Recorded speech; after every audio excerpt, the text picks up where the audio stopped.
mengapa manajer harus belajar melakukan delegasi?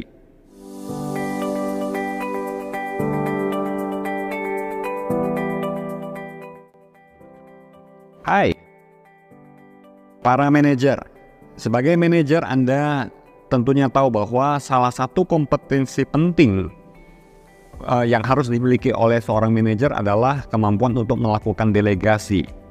Jadi Imamatek membagikan sebuah seri video mengenai delegasi, dan video kali ini kita akan membahas tentang mengapa manajer tidak melakukan delegasi. Yuk kita mulai. Nah, delegasi berasal dari bahasa Latin yang artinya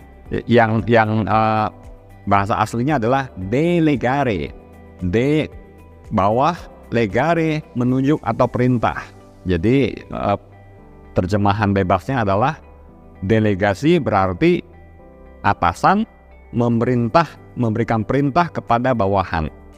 Nah, kalau memang pertanyaannya adalah mengapa manajer harus belajar melakukan delegasi?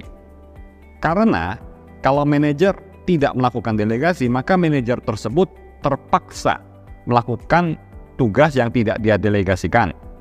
Misalkan, kalau manajernya tidak mendelegasikan tugas membuat laporan keuangan, maka si manajer tersebut terpaksa harus melakukan membuat laporan keuangan itu sendiri gitu. Jadi, manajer akan melakukan tugas apa yang tidak dia delegasikan. Baik, sekarang kita masuk ke alasan-alasan mengapa manajer tidak melakukan delegasi. Ya, ini hal-hal yang saya pernah alami sendiri ataupun saya dapati atau dengar dari customer-nya Imamatek. Ya, pertama, informasinya rahasia. Jadi rahasia ini bisa saja misalkan gaji, nama suppliernya atau harga beli, ya, karena manajernya merasa bahwa karyawannya atau stafnya tidak boleh mengetahui informasi tersebut, sehingga si manajernya terpaksa melakukannya sendiri. Dia tidak boleh mendelegasikan tugas tersebut. Alasan kedua adalah dia tidak percaya dengan karyawannya. Mungkin tidak percaya dengan kejujurannya, tidak percaya dengan kompetensinya, bisa macam-macam. Ya. Alasan ketiga adalah, ini alasan klasik, yaitu lambat. Jadi si manajer merasa, oh kalau saya kerjakan sendiri pasti akan lebih cepat. Ya. Nah, jadi itu alasan ketiga. Nah, yang terakhir, ini yang saya sering dengar dari customer kami, si alasan kenapa yang bersangkutan tidak memberikan delegasi itu karena sambil setengah berbisik dia bilang, karyawan saya, ya, dalam hati saya berkomentar, kalau si staff tersebut bisa mikir, dia sudah jadi manajer. Ya.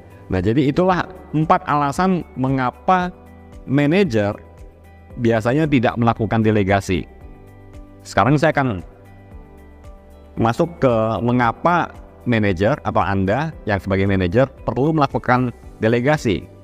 Saya akan mulai dengan cerita saat Warren Buffett bertemu dengan Bill Gates.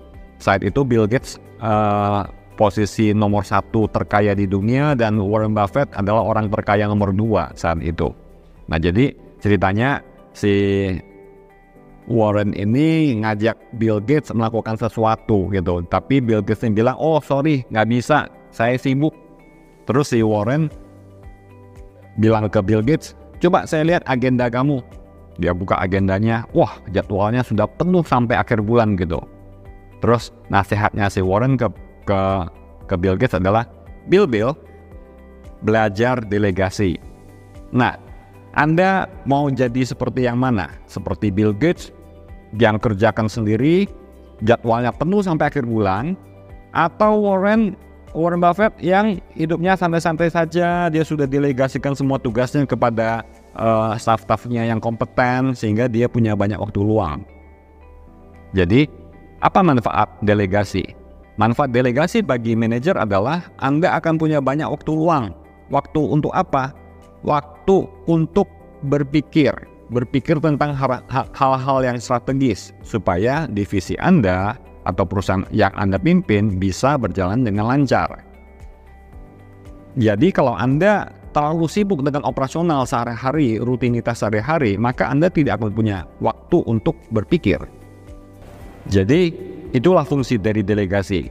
Dia akan memberikan Anda waktu untuk berpikir.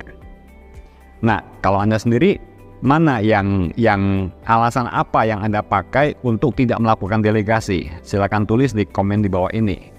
Di video berikutnya kita akan membahas tentang kesalahan-kesalahan apa yang sering terjadi saat melakukan delegasi. Sampai jumpa di video berikutnya. Saya Agung dari Imam Matek. Salam delegasi. Bila Anda suka dengan video ini, silakan like dan subscribe dan share ke teman-teman. Dan bagi Anda yang ingin mengetahui lebih dalam, di link di bawah ada dokumen framework yang bisa Anda download untuk Anda bisa pelajari lebih lanjut mengenai cara-cara mendelegasi dengan baik.